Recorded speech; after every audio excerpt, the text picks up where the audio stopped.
It is nice being nice with other people. Be there for them, help them, always say yes to them.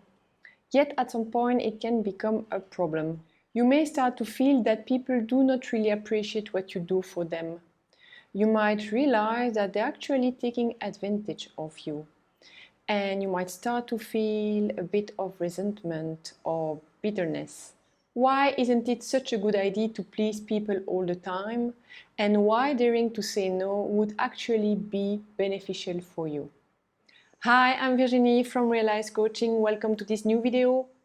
Thanks for helping me growing my YouTube channel by subscribing. You can also click on the bell to get a notification when a new video is available.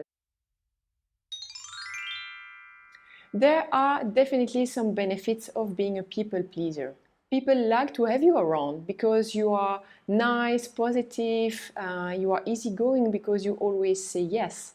And on your side, you feel good because you are being a nice person and that's good for you. And also you are socially accepted and feeling loved. But those are short-term benefits because at some point you start to feel that you are not getting as much as you are giving. You do not really understand why people are not thankful of everything you've done for them. You realize that what you give is a given actually, and that people will continue just to take. And this is where the downsides of being a people pleaser start to hit you. First of all, you may really think that you are a nice person, genuinely kind and generous, and that you are not expecting anything in return.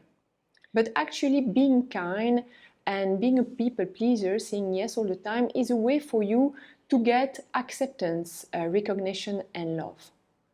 The issue is that it seems that it doesn't work in the long run. You are not getting that love, that recognition and that acceptance that you are looking for. You really feel that people are just taking and not giving in return. Yes, of course, people are getting used to just receive, so they will take, and you are continuing to give. A second disadvantage is that you feel that people are not so honest and open with you. You are sharing a lot of information about you, but you don't feel that people are sharing the same with you. And you wonder why, because you are very open about everything. And actually people might think that you cannot be trusted because you are also nice and positive, and this is not possible to be always nice, positive, bubbling and saying yes all the time. There is something wrong there. So you might be perceived as a person that cannot be really trusted, and so those people do not have an open and constructive conversation with you. Last but not least, by focusing on pleasing people, you are really losing sight of your own needs. Maybe you know your needs and your values and you know your limits. Maybe you don't even know because you never ask yourself the question. Maybe you are afraid to communicate those limits to others because that would mean saying no and maybe entering in some discussion, and you prefer avoid conflicts. Whatever the reason is, the others are simply not aware of your needs. So it is very difficult for them to provide you with what you are expecting because they just don't know. So why is it important to dare to say no? What is at stake there? Actually, saying no is respecting yourself and your limits. First of all, saying no to yourself. Understand what are your needs, your limits. Then start to be aware of the situations where it is not aligned with your values, your needs, your limits, and where you should say no. When you have clarity on your needs and your limits, you can start sharing that with others. This will definitely help them to respect you, respect your limits. And actually you are building trust because you are sharing something more personal. It can really strengthen the existing relationships.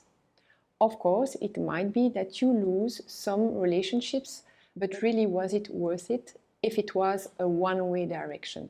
You might think that, yes, you understand that it's important to say no, that you understand it's a question of respecting yourself, but yet you are really wondering how to do that. First of all, there is a change of mindset that needs to happen. Saying no is not equal of being a bad or unkind or not nice person. You really need to believe that saying no is being respectful to yourself, but also to others. It's a really constructive approach and process that will strengthen your relationships. Then practically, if you are really used to say yes immediately each time someone asks something, you might want to try those 3 steps. First of all, obviously, don't jump on the yes. Don't say no all the time as well as from now on. Just pause. Take the time to think about the proposition. Secondly, do not leave room for interpretation by not responding. You might need to take your time, but come back with a clear answer. It's a yes, a maybe, or a no, but it's clear. It doesn't leave room for interpretation. Thirdly, communicate your preferences in a positive and constructive manner. You might bring to the discussion other options, alternatives, but keep it constructive, and if need be, prepare that discussion on paper. In my next video, I will actually provide you with a framework to help you having those kind of conversations, so stay tuned. Thanks for watching this video. Please let me know if it was useful for you by leaving a comment down below. And of course, if you recognize yourself as a people pleaser and you think it is time for you to define your needs, your limits, and to communicate those to others, I would be very happy to help you. Do apply for a free coaching session. The link is in my YouTube banner or in the comment below. See you soon for a new video. Bye bye.